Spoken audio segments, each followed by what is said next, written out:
Soupçonnant les intentions de sa grand-mère, une fille malade depuis 8 ans a enregistré la conversation de son médecin avec la vieille dame et a découvert le terrible secret de sa maladie. L'histoire suivante peut susciter des émotions fortes. Toute ressemblance avec des faits réels est pure coïncidence. Si vous aimez ce type de contenu, abonnez-vous à notre chaîne. Merci. Dans le paisible village de Mireille, niché dans les plis sereins de l'intérieur français, où les rues s'entrelacent avec les secrets du passé et où le mystère flotte comme la brume matinale, vivait Élise. À 14 ans, sa vie était marquée par des contrastes profonds. La tranquille beauté du village contre sa lutte quotidienne avec la paraplégie. Sa maison, une construction ancienne avec des vignes grimpant le long des murs de pierre, était à la fois son refuge et sa prison. Là, elle vivait sous les soins de Madame Charlotte, sa grand-mère maternelle, dont la présence était un mélange de tendresse et de fermeté. Depuis la tragique mort de sa mère, la vie d'Élise avait été une séquence de jours mesurée par des doses de médicaments et des visites du docteur Olivier. Chaque matin, Charlotte entrait dans la chambre d'Élise portant un plateau avec le petit déjeuner méticuleusement préparé. Un petit croissant, un bol de fruits frais coupés et un verre de lait tiède. Elle ajustait les rideaux pour laisser entrer la douce lumière du soleil, baignant la pièce de teintes dorées et lilas. « Ma chère, le docteur Olivier arrivera bientôt. Nous devons tout préparer pour lui, » disait Charlotte, aidant Élise à s'asseoir sur le lit, ajustant les oreillers pour soutenir son dos. « Encore une fois, mamie ?» demandait Élise, son ton chargé de frustration. « Cela ne semble pas faire de différence. Prendre tous ces médicaments, passer tous ces tests. » Charlotte soupirait, une expression de chagrin traversant son visage ridé. « Je sais, ma chérie, je sais que c'est difficile, mais nous devons garder espoir. La science progresse toujours, et qui sait ce que l'avenir peut apporter. » Lorsque le docteur Olivier arrivait, toujours ponctuel, l'ambiance dans la chambre changeait. C'était un homme d'âge moyen, avec un sourire doux qui atteignait rarement ses yeux fatigués. « Bonjour, Élise. Comment allons-nous aujourd'hui ?» demandait-il tout en préparant son stéthoscope. Élise regardait par la fenêtre, évitant le regard du médecin. « Comme d'habitude, » répondait-elle sèchement. Le docteur Olivier procédait à l'examen, sa présence étant un rappel constant des limitations d'Élise. Après avoir vérifié ses signes vitaux et ajusté les doses des médicaments, il essayait de la réconforter. « Vous êtes l'une de mes patientes les plus courageuses, Élise. Ne perdez pas espoir. » Michel créa également une campagne de dons en ligne, partageant l'histoire d'Élise avec un public plus large, capturant la lutte et la résilience d'une jeune fille et de sa grand-mère. Les dons commencèrent à affluer, certains venant des habitants du village eux-mêmes, d'autres de personnes étrangères touchées par l'histoire partagée sur les réseaux sociaux. Pendant ce temps, Élise restait inconsciente de la complexité des finances qui soutenaient son état médical. Sa vie continuait de tourner autour de ses aventures avec Elena, des histoires qu'elle créait ensemble, et de ses études où elle montrait une aptitude particulière pour la littérature et l'histoire. Élise se délectait de dissertations sur les pharaons d'Égypte ou les structures complexes des récits médiévaux, y trouvant une évasion et une fenêtre vers des mondes qu'elle espérait un jour explorer personnellement.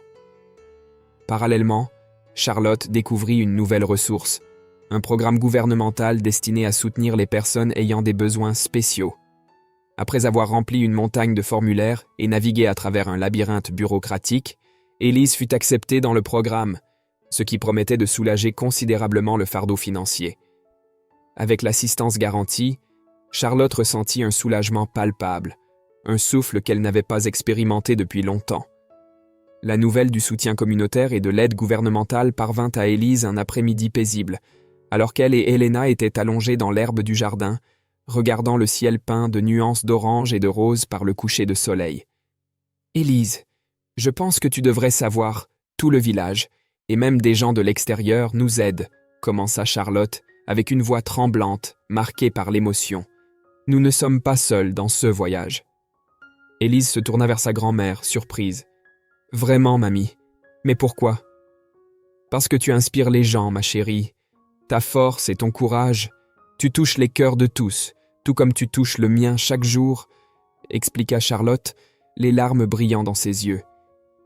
Elena prit la main d'Élise, la serrant avec tendresse. « Et je serai toujours là, Élise. pour toutes les aventures que nous aurons encore. Élise s'adossa contre Charlotte, ressentant la chaleur et l'amour qui émanaient d'elle. « Et quoi d'autre, mamie ?» demanda-t-elle, une étincelle de curiosité traversant sa tristesse. « Quoi d'autre ? Eh bien, qui sait, peut-être pourrons-nous économiser un peu chaque mois pour ce voyage en Égypte dont tu et Helena parlaient tant, » dit Charlotte avec une lueur espiègle dans les yeux. « Mais, plus important encore, nous veillerons à ce que tu aies toutes les opportunités pour vivre pleinement, pour poursuivre tes rêves, peu importe à quel point ils sont grands. » Élise sentit son cœur se réchauffer avec les paroles de sa grand-mère.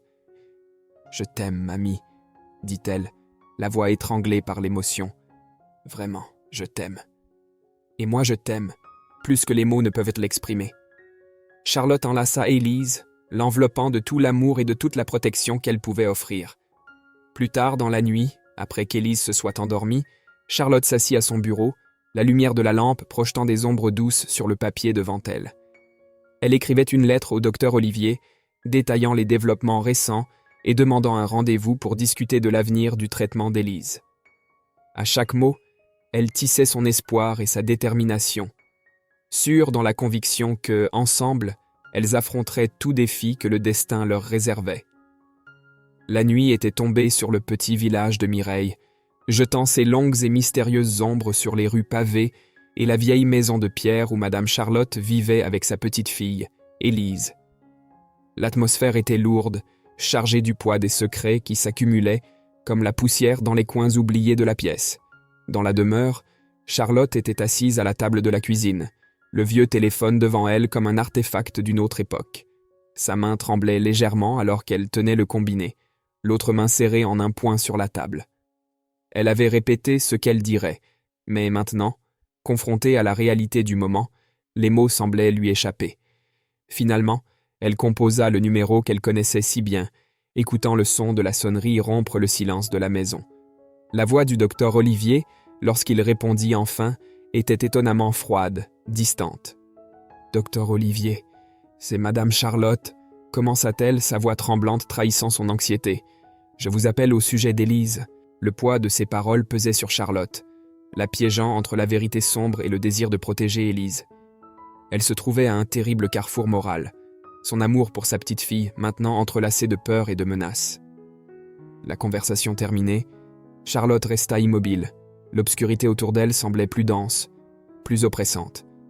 Elle savait que les décisions à venir définiraient l'avenir d'Élise. Les mots du docteur Olivier résonnaient dans son esprit, un sinistre rappel que tous les monstres ne se trouvent pas dans les contes de fées. Certains revêtent le manteau de la médecine et marchent à la lumière du jour. Dans la pénombre de sa pièce, avec les rideaux tirés et la seule lumière provenant de l'éclat argenté de la pleine lune filtrant à travers les interstices, Madame Charlotte restait immobile. Assise dans son fauteuil usé, les mains entrelacées sur ses genoux, elle contemplait le ciel nocturne, cherchant du réconfort dans la quiétude qui l'entourait. Le poids de la conversation avec le docteur Olivier pesait encore sur elle, faisant de chaque battement de cœur un rappel de ses choix et des ombres qu'il projetait sur son âme. Dans la quiétude de cette nuit, Charlotte revisita une promesse faite il y a de nombreuses années, au chevet de sa fille mourante. « Prends soin d'elle à tout prix », avaient été les derniers mots murmurés par sa fille, une demande finale que Charlotte avait juré d'honorer. Maintenant, ce serment semblait être un fardeau double, entrelacé avec les révélations sombres du médecin. La décision de maintenir Élise dans son état actuel, malgré les implications morales et éthiques, résonnait dans son esprit comme un écho douloureux. Suis-je vraiment en train de protéger Élise ? Se demandait Charlotte, le doute rongeant les bords de sa justification. Pendant ce temps, dans une autre partie du village, la maison d'Helena était le théâtre de conversations plus légères, mais tout aussi significatives. Dans la cuisine, alors qu'elle préparait le petit déjeuner, Helena et sa mère, Michel, discutaient de la récente vague de soutien communautaire. « Je suis sûr que Madame Charlotte a déjà dit à Élise à propos de l'argent que nous avons collecté », commenta Michel en étalant de la confiture sur son pain. Helena, cependant, n'était pas aussi sûre. « Je ne sais pas, maman. Élise n'a rien mentionné. Je lui demanderai à l'école aujourd'hui. » La découverte qu'Élise était ignorante du soutien de la communauté a surpris Helena plus tard dans la journée. Pendant la pause, alors qu'elle partageait un banc sous le vieux chêne dans la cour de l'école, Helena aborda le sujet. « Élise, savais-tu que tout le village aide avec les frais de tes médicaments? Ta grand-mère ne t'en a pas parlé ?» demanda Helena, observant l'expression de son amie changer. Élise fronça les sourcils, un mélange de surprise et de malaise passant dans ses yeux. « Non, Helena, elle ne m'a rien dit à ce sujet. Pourquoi elle cacherait ça de moi ?» La confusion d'Élise se transforma rapidement en agitation. La révélation non seulement l'a prise par surprise, mais a également semé le doute sur ce que sa grand-mère pourrait encore lui cacher. « Qu'est-ce qui est encore caché de moi ?» se demandait-elle silencieusement, ressentant une pointe de trahison. Cette chaîne de communication incomplète et les révélations qui ont suivi ont déclenché une série de questionnements chez Élise. Elle a commencé à regarder sa situation sous un jour nouveau, réfléchissant aux véritables intentions derrière les actions de sa grand-mère et du docteur Olivier. Le malaise de se sentir exclue des décisions qui affectaient directement sa vie et sa santé la rendait encore plus vulnérable et isolée. Tandis que Charlotte réfléchissait sous le manteau de la nuit et qu'Élise faisait face à sa nouvelle réalité avec agitation, la complexité de leur situation entrelacée promettait des défis encore plus grands. Toutes deux, grand-mère et petite-fille, bien que séparées par des secrets et des silences, se trouvaient unies par des liens d'amour et de loyauté qui seraient, sans aucun doute, mis à l'épreuve dans les révélations et les choix qui étaient encore à venir. La noirceur de la nuit avait été remplacée par la douce lumière du crépuscule, mais dans le cœur de Madame Charlotte, les ombres restaient denses et profondes. Assise seule dans sa chambre, Charlotte caressait le médaillon qui avait autrefois appartenu à sa fille, la froideur du métal rappelant la gravité de ses choix. Le poids des décisions prises, en particulier celle de cacher la vérité sur la manipulation de la condition d'Élise par le docteur Olivier, comprimait sa poitrine comme une pierre. Elle pensait à comment elle pourrait protéger Élise, justifiant ses actions comme nécessaires pour garantir le soin et l'avenir de la fille. « Je fais cela pour elle, pour sa sécurité », murmurait-elle pour elle-même, essayant d'apaiser la culpabilité qui la consumait. Cependant, la justification devenait de plus en plus faible à mesure que la vérité menaçait d'émerger et de détruire la fragile paix qu'elle avait construite. La porte d'entrée s'ouvrit et se referma avec un clic, annonçant le retour d'Élise de l'école. Le son arracha Charlotte à ses pensées sombres, la forçant à affronter ce qui allait suivre. Elle descendit les escaliers, trouvant Élise qui, avec une expression de confusion et de frustration, attendait dans le salon. « Grand-mère, pourquoi ne m'as-tu pas dit que la communauté collectait de l'argent pour aider avec mes traitements ?» demanda Élise, son ton de voix mêlant déception et chagrin. Charlotte sentit un serrement au cœur en voyant la tristesse dans les yeux d'Élise. « Ma chère, je ne voulais pas te préoccuper avec ça. L'argent a déjà été utilisé pour payer tes consultations et tes médicaments. Je ne pensais pas que c'était si important. » Élise croisa les bras, clairement insatisfaite de la réponse. « Mais c'est important, mamie. C'est à propos de moi et j'ai le droit de savoir ce qui se passe. » Voyant la détermination d'Élise, Charlotte réalisa que minimiser la situation ne calmerait pas les sentiments de sa petite fille. Elle soupira, sentant la vérité peser encore plus sur ses épaules. « Tu as raison, ma chère. J'aurais dû te le dire. Je suis désolée pour ça. » Voulant détourner la conversation d'un chemin encore plus sombre, Charlotte changea de tactique. « Que dirais-tu de m'aider à préparer le dîner? Nous pourrions faire ta lasagne végétarienne préférée. Qu'en penses-tu » Élise, encore un peu secouée, hésita, mais acquiesça finalement. « D'accord, mamie. » Ensemble, elles se dirigèrent vers la cuisine, où les ingrédients étaient déjà disposés sur le comptoir. Pendant que Charlotte s'occupait de la sauce, Élise commença à superposer les couches de lasagne. Le rituel familier de cuisiner ensemble servait de baume aux tensions de la journée, apportant un sentiment de normalité et de confort dont elles avaient désespérément besoin. Alors qu'elles coupaient, remuaient et superposaient, l'atmosphère commença à s'adoucir. Entre les mesures d'épices et le doux murmure de la lasagne qui bouillonnait dans le four, Charlotte observait Élise, se promettant de trouver un moyen de réparer les choses, de protéger sa petite fille non seulement des dangers du monde, mais aussi des ombres qu'elle avait elle-même aidé à créer. Cette nuit-là, au moins, elle trouverait la paix dans la simplicité de la cuisine, un endroit où les secrets pourraient être mis de côté, du moins temporairement. Dans un après-midi tranquille, avec le soleil filtrant doucement à travers la fenêtre de la cuisine et projetant un mosaïque de lumière et d'ombre sur le sol froid, Élise naviguait dans la tranquillité apparente de sa maison. Cependant, cette quiétude serait bientôt interrompue par une découverte qui jetterait des ombres beaucoup plus profondes et troublantes que celles créées par la lumière du soleil. En passant par la buanderie en direction du jardin, Élise remarqua quelque chose d'étrange dans la poubelle. Un flacon de médicaments sans étiquette, partiellement caché sous quelques journaux. Curieuse et alarmée, elle prit le flacon, l'examinant attentivement. L'absence d'étiquette éveilla non seulement sa curiosité, mais sema aussi une graine de méfiance. Avec le flacon en main, Élise retourna à la cuisine, où elle trouva Madame Charlotte occupée à préparer le dîner. En la voyant avec l'objet, sa grand-mère sembla se figer un instant, son visage prenant une expression de préoccupation qu'elle tenta rapidement de dissimuler. « Mamie, qu'est-ce que c'est que ça ?» demanda Élise, tenant le flacon devant elle, sa voix tremblante d'appréhension. Charlotte essaya de rester calme en essuyant ses mains sur son tablier avant de répondre. « Ah ça, c'est juste un vieux médicament, ma chérie.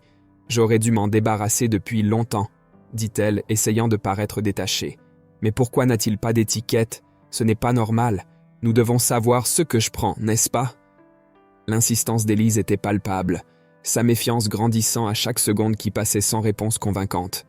Charlotte soupira, sentant le poids de la situation. « Élise, j'ai enlevé l'étiquette parce que je voulais protéger ta vie privée. Certains de ces noms sont compliqués et je ne voulais pas que tu te préoccupes plus que nécessaire. » Élise fronça les sourcils, clairement insatisfaite de l'explication. « Protéger ma vie privée? Mamie, ça n'a pas de sens. J'ai le droit de savoir ce qui se passe avec moi. Pourquoi me caches-tu des choses ?» La tension entre les deux montait rapidement, avec Élise pressant pour obtenir plus de réponses, et Charlotte de plus en plus mal à l'aise. « Élise, s'il te plaît, fais-moi confiance. Je fais de mon mieux pour te protéger. Je te demande juste de croire que je veille sur toi, » implora Charlotte, sa voix chargée d'émotion. « Mais comment puis-je te faire confiance si tu me caches des choses? Comment puis-je savoir si ce que tu fais est vraiment pour mon bien ?» riposte Élise, sa voix montant en frustration et en détresse. L'air entre elles était chargé, saturé de la douleur des secrets non révélés et de la confiance ébranlée. Charlotte s'approcha d'Élise, essayant d'attraper sa main, mais Élise recula. « J'ai besoin d'honnêteté, mamie. Je ne peux pas accepter moins que ça, » déclare Élise, ses mots marqués par une fermeté qui la surprend même. Charlotte sentit les larmes menacer ses yeux, réalisant l'abîme qui se creusait entre elles. « Je sais, ma chérie, je sais, » murmure-t-elle presque pour elle-même. Je voulais juste te préserver de plus de souffrance. » Élise, le flacon toujours en main, regarda sa grand-mère avec un mélange d'amour et de désillusion. « Je comprends que tu veuilles me protéger, mamie, mais pas à ce prix, pas avec des mensonges. » La conversation se termina dans un lourd silence, chaque partie enveloppée dans ses propres pensées tumultueuses. Élise, se sentant plus isolée que jamais, remettait en question tout ce qu'elle savait sur l'amour et la protection de Charlotte, tandis que Charlotte luttait pour trouver un moyen de reconstruire la confiance brisée, sachant que la vérité, aussi douloureuse soit-elle, devrait être affrontée, tôt ou tard. La révélation des secrets cachés par sa grand-mère laissa Élise avec un sentiment de trahison qui imprégnait chaque pensée. En cachant le flacon de médicaments mystérieux dans un tiroir verrouillé de sa chambre, elle avait l'impression que chaque aspect de sa vie qui semblait autrefois sûr était maintenant remis en question. La méfiance s'était installée profondément, et le besoin de rechercher des réponses était devenu une force motrice pour elle. Lors d'un séjour chez Helena, Élise partagea ses inquiétudes croissantes. Dans une chambre éclairée uniquement par la douce lumière des lampes de chevet, les deux amies étaient assises côte à côte sur le lit, entourées de notes et d'un ordinateur portable ouvert, discutant avec ferveur de ce qu'il fallait faire ensuite. « Helena, je ne peux tout simplement pas laisser passer ça. Je dois savoir ce qui se passe vraiment. Ma grand-mère et le docteur Olivier cachent quelque chose de gros, et ça concerne ma santé, » confie Élise, son urgence claire dans sa voix. Helena, toujours partante pour une aventure, acquiesce avec détermination. « Alors découvrons-le. Nous pouvons utiliser un enregistreur pour écouter ce qu'ils se disent quand le docteur Olivier visite ta maison. » Elle planifie méticuleusement comment mettre le plan en action. Elle décide d'utiliser un petit enregistreur vocal qu'Helena a utilisé précédemment pour un projet scolaire.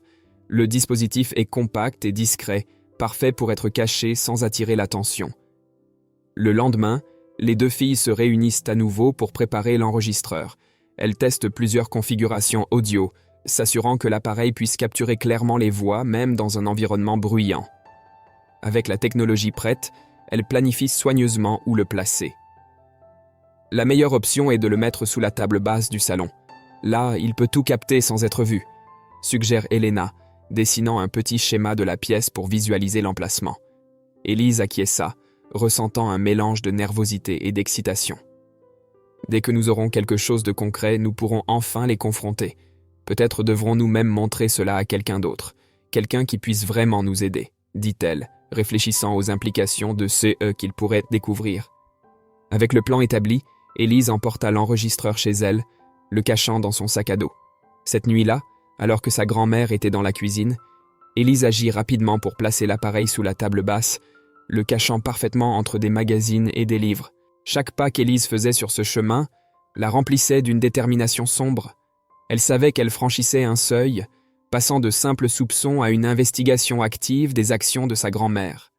Ce n'était pas seulement une question de découvrir la vérité, c'était un voyage pour récupérer son autonomie et affirmer son droit de connaître et de contrôler sa propre vie.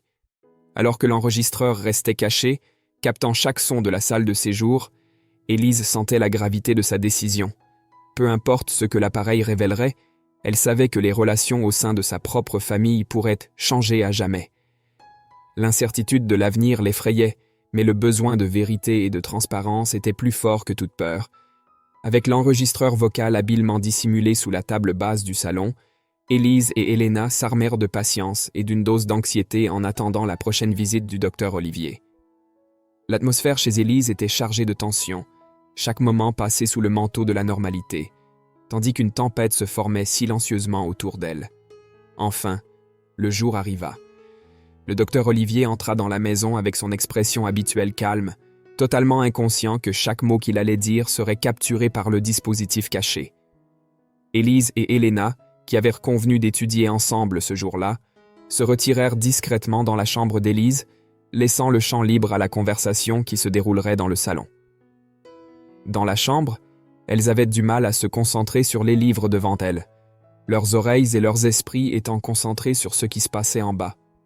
Après la visite, dès que le docteur Olivier quitta la maison, Élise et Elena se précipitèrent pour récupérer l'enregistreur, leur cœur battant d'un mélange de peur et d'urgence. En écoutant l'audio, les vérités révélées furent plus choquantes et douloureuses que tout ce qu'Élise aurait pu imaginer. La voix du docteur Olivier, froidement calculatrice, expliquait comment ils avaient maintenu Élise intentionnellement paraplégique grâce à des médicaments spécifiques. Le but, tirer des bénéfices financiers et de la sympathie de la communauté, en manipulant la condition d'Élise pour créer une histoire poignante qui ouvrirait les cœurs et les portefeuilles des habitants bien intentionnés de Mireille. L'impact des révélations fut dévastateur.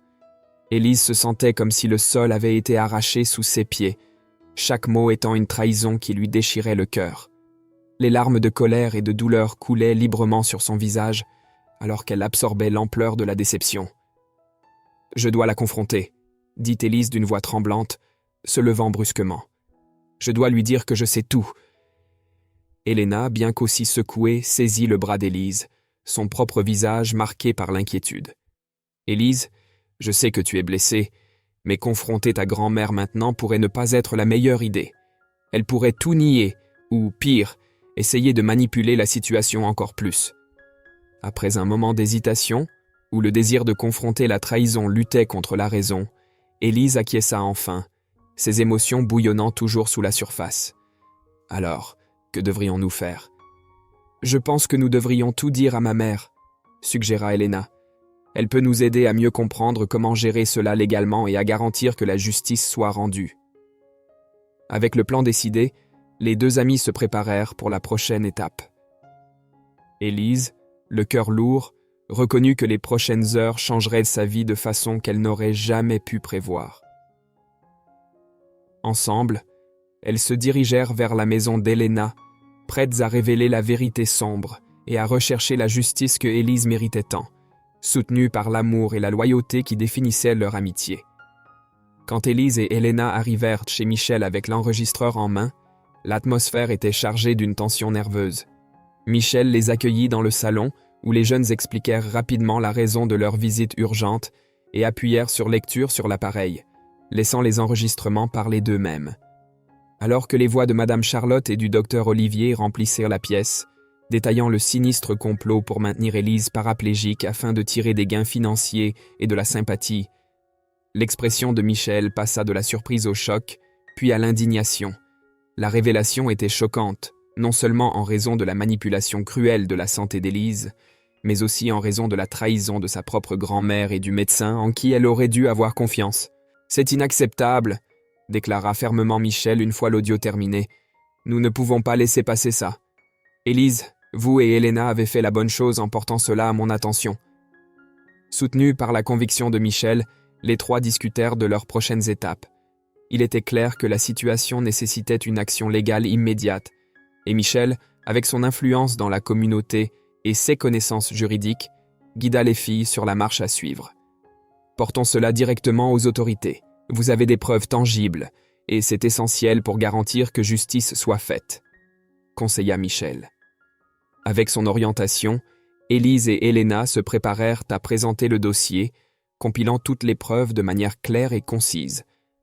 Le lendemain, accompagnés par Michel, Élise et Elena se rendirent au poste de police local.